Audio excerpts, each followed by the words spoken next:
بادشاہ تھا، اس کی سلطنت میں نا وہ قوم بنانا چاہتا تھا. ہمارے بادشاہ، ہمارے حکمران قومیں نہیں بناتے، لوگوں کو اپنے حق میں قائل کرتے ہیں. اس لیے کبھی بھی ہمارے ملک میں قومی سوچیں عام نہیں کی جاتی، ذاتی سوچیں عام کی جاتی ہیں.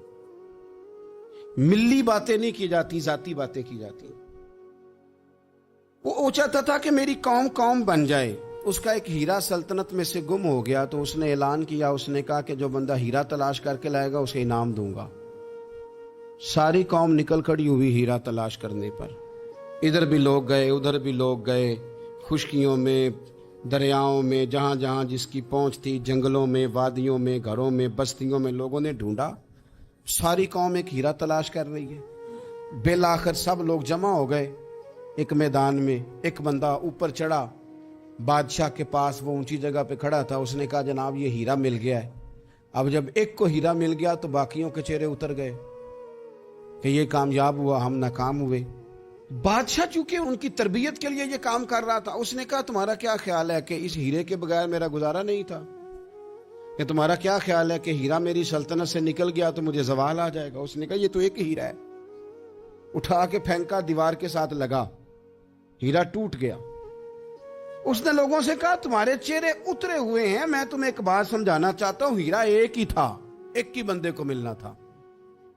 میں نے انعام کا اعلان تو یہ کیا تھا نا کہ جو ہیرا ڈھونڈ کے لائے گا اسے انعام دوں گا، لیکن اب میں تمہیں بتاتا ہوں کہ میں تم سب کو انعام دوں گا. اس لیے کہ ہیرا ایک تھا، ملنا ایک کو ہی تھا، سب کو مل سکتا نہیں.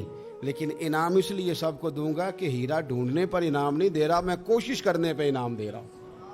کہ تم نے کوشش تو کی، تم نکلے تو صحیح، جدوجہد تو کی. کچھ لوگ کہتے ہیں کہ ہمیں ہیرا مل بھی جائے. او خدا کے بندے، ہیرا ایک ہے. ہیرا ملنا کمال نہیں، محنت کرنا کمال ہے. ہم نہ تیار نہیں ہوتے. اللہ فرماتے ہیں میں نے آزمانا ہے، میں نے آزمانا ہے. تم نے سفر جاری رکھنا ہے، لیکن یہ ضرور یاد رکھنا کہ وَإِلَيْنَا تُرْجَعُونَ، لوٹ کے تمہیں میرے پاس ہی آنا ہے. تم نے لوٹ کے ادھر آنا ہے، اس بات کو ذہن میں رکھنا. حضرت عبداللہ بن عباس رضی اللہ تعالیٰ عنہ اس حدیث کے راوی ہیں. المعجم الکبیر کی یہ حدیث ہے. اللہ کے پیارے رسول صلی اللہ تعالیٰ علیہ وسلم ارشاد فرماتے ہیں کہ جس بندے کو 4 چیزیں مل گئی نا، اسے اللہ تعالیٰ نے دنیا اور آخرت کی بھلائیاں عطا فرما دی. 4 چیزیں جس شخص کو نصیب ہو گئی. یا رسول اللہ کون سی؟ حضور فرماتے ہیں جس کو شکر کرنے والا دل مل گیا. اور کریم محبوب فرماتے ہیں جسے اللہ تعالیٰ کا ذکر کرنے والی زبان مل گئی. اور حضور فرماتے ہیں جسے مصیبت پر صبر کرنے والا بدن مل گیا. اور جسے ایسی بیوی مل گئی جو نہ اس کے مال میں خیانت کرے گی، نہ اس کی عزت میں خیانت کرے گی. جسے یہ 4 چیزیں مل گئیں وہ خوش نصیب ہے. دنیا بھی بن گئی، آخرت بھی بن گئی. کامیابی صبر آ جانے کا نام ہے. کامیابی شکر حاصل ہو جانے کا نام ہے. کامیابی میرے عزیز یاد رکھ لیں کہ انسان اللہ کے ذکر میں لگ جائے تو اس کا نام ہے کامیابی. ہم نے کس کو سمجھ لیا ہے؟ اپنی زندگی میں ایک تو محنت کریں، نتیجہ اللہ پہ. دوسری بات، امیدیں ذرا چھوٹی وابستہ کریں، لمبی نہ بنائیں. ایک ہے منصوبہ سازی کرنا مستقبل کی، وہ غلط نہیں. میرے نبی پاک علیہ السلام کا فرمان کاش کبھی ہم سمجھ جائیں.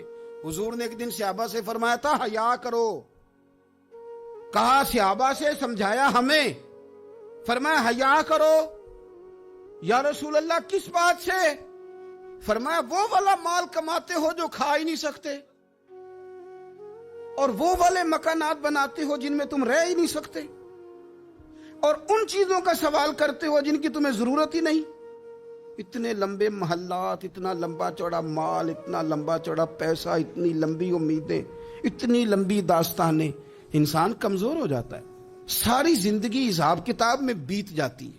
دیکھیں نا، حضور علیہ السلام نے فرمایا یہ جو غریب لوگ ہیں نا، یہ مالداروں سے 50,000 سال پہلے جنت میں داخل ہو جائیں گے. کیوں؟ اس لیے کہ جس کے بیگ زیادہ ہوتے ہیں نا، ایئرپورٹ پہ پھنس جاتا ہے، الجھ جاتا ہے. وہ کبھی ایک آیا، دوسرا نہیں آیا، تیسرا نہیں آیا، چوتھا نہیں آیا.